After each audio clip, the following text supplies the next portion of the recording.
والسلام على رسول الله. أعزائنا المتابعين، يا رب تكونوا بخير. النهاردة إن شاء الله هنعمل أسرع وصفة لصدور الفراخ. وصفة جميلة وهتعجبهم إن شاء الله. بمكونات جديدة. إن شاء الله بإذن الله هنسمي ونبدأ. هنقطعها طبعا زي ما احنا شايفين كده. لو حابين يا جماعة تبقى اسهل في التقطيع، يا ريت تحطوها في الفريزر 10 دقايق او ربع ساعة، هتبقى اسهل معاكم في التقطيع. تمام. معنا الكمية دي. فضلا لو وصفاتنا بتعجبكم يا ريت تعملوا لنا اشتراك في القناة ولايك. طبعا الليمون، بتبل صدور الفراخ بالفلفل الاسمر والملح. بس وصفة سريعة جدا وبتتاكل مع كل حاجة تقريبا. طبعا معانا هنا مكعبين زبدة كده زي ما احنا شايفين.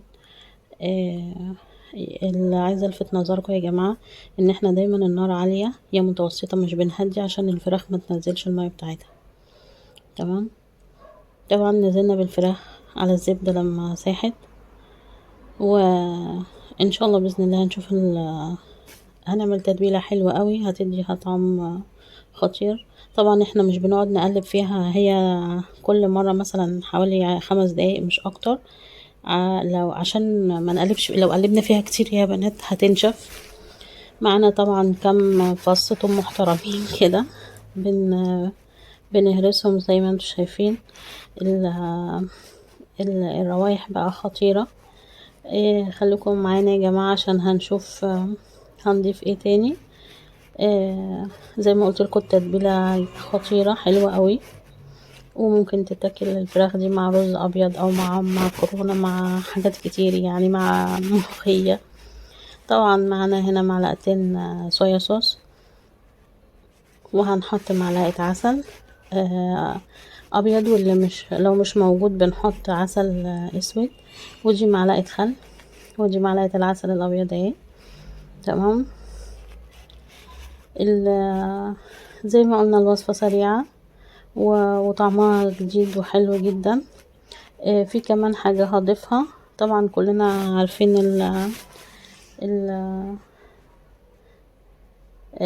صوص الشطة الكوري يا جماعة اللي احنا عاملينه هنا، الصوص الاحمر بتاع الشطة الكوري. زي ما قلت لكم انا بس بقلبها دلوقتي، هي كده اوريدي استوت. انا بس بقلبها في الصوص عشان تاخد الطعم كله. تمام. انما اول ما نحطها ما نقلبش، هي كل وش 5 دقايق بس. وما نقلبهاش كتير. زي ما قلت لكم مرتين 2 بس عشان ما تفقدش السوائل اللي فيها وتفضل طرية من جوه. هنا معانا عودين بقدونس، ولو متوفر بصل اخضر هيبقى جميل.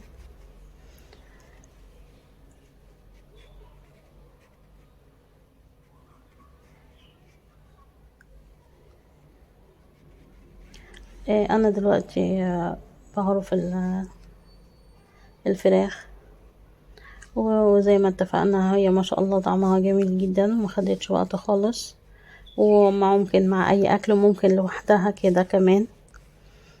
بنزل بالصوص بقى على الفراخ بتاعتنا. عايزه اقول لكم الصوص طعمه خطير، ويا رب الوصفه تكون عجبتكم. شايفين يا بنات استوت ما شاء الله، ما خدتش وقت. وما غطيتهاش كمان. مديها تيست عالي قوي.